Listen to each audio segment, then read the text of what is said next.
Where does water come from? Hey, remember those text features we learned about? We see another heading here on this page. That tells us this entire section we're about ready to read about is all about water. So let's dive in. Along with electricity, homes need clean water. Water is always moving and changing. It can exist as a gas like in the clouds, a solid such as snow on a mountain peak, or as a liquid such as falling rain or in rivers and streams. The water we use in our homes is often from big lakes called reservoirs. We're also going to explore another text feature. The author and illustrator have included a diagram that shows us the process of how to get our water clean. So let's learn about that. First, at the water treatment plant, the reservoir water is strained to get rid of the big things floating in it, such as sticks and leaves. Ooh, nobody wants to drink sticks and leaves. The strained water is left to stand in a large tank. More dirt sinks, making a layer of sludge at the bottom. Ugh, that looks disgusting. The water is cleaner now, but there is still tiny specks of dirt in it. It is poured through a thick layer of sand and gravel, which traps even the smallest bits, which kind of doesn't make sense since they're pouring in sand, but I guess it works. Finally, chemicals are added to kill any germs in the water that could make you sick. One last check make sure it's okay. Perfect. Now it's clean, the water is piped into your home, and it's ready for you to use in your bathtub, for you to drink, for whatever you need. Up here we see a photograph, which is also a text feature. Let's read the photograph to see what the author wants us to learn. Rainwater soaks back into the earth and can collect in wells underground.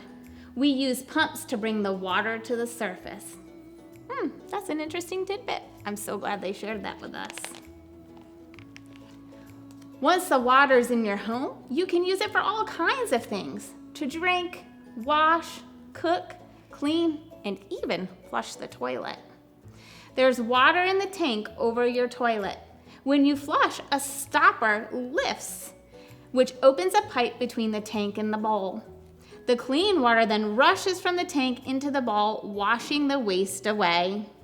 Your dirty water, and everyone else's too, is carried away in a big underground sewer pipe, and the tank over your toilet fills with clean water all over again. That's pretty cool. I bet you have a toilet or two in your house. Why don't you go look in the back of it and see if you can see the water in the back of the tank? Give it a flush and watch how the water goes down and disappears. It's now time to wash your hands. When the faucet is off, the pipe is blocked by a stopper so the water can't get out. When you turn the faucet on, you lift the stopper. The pipe is unblocked and the clean water flows into the basin. Pretty cool. And you've used water in your home. After you've used water in your home, it goes back to the rivers and the sea. But because it's dirty, it has to be cleaned very carefully first. Oh, we have another diagram. Let's see what the author wants us to learn. The water is strained first to catch the biggest bit of waste. There's that yucky stuff coming out of our water again.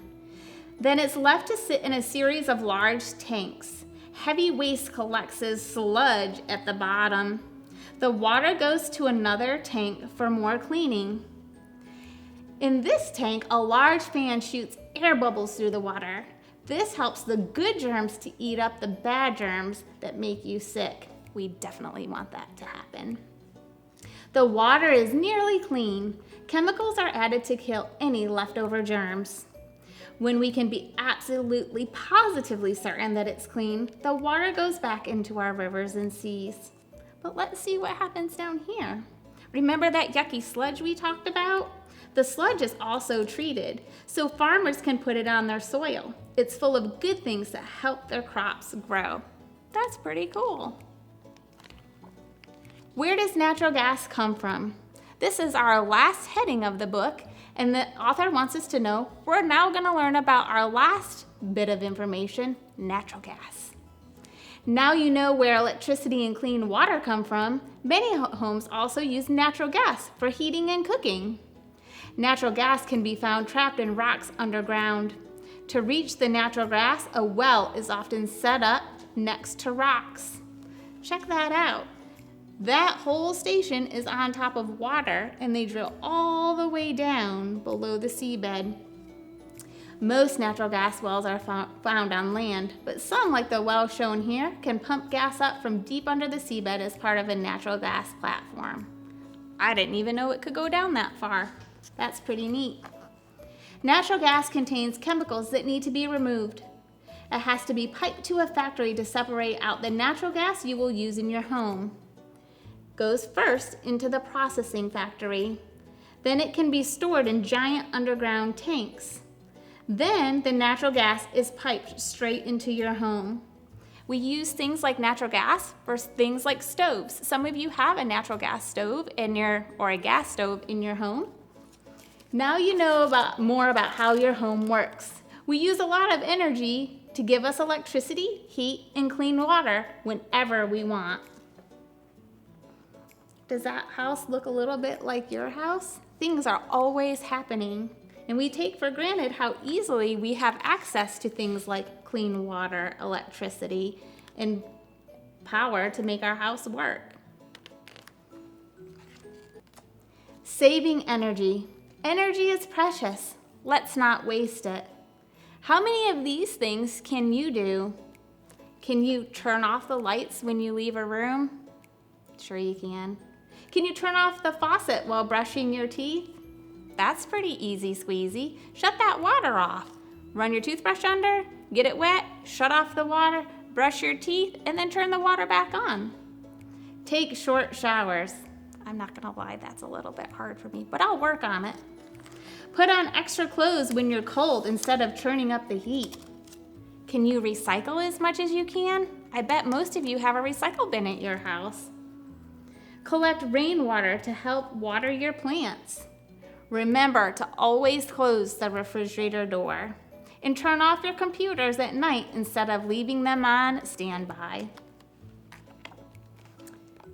And although our book is done, there's a couple more text features we want to point out.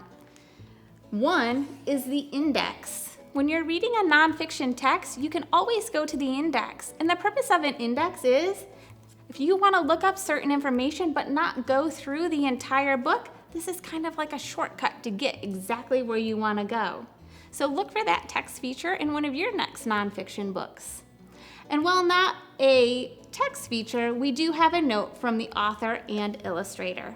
Not all books have this, but if they do, go ahead and read those because you'll probably find some more information there. Thanks for listening. Thank you so much for reading along with me.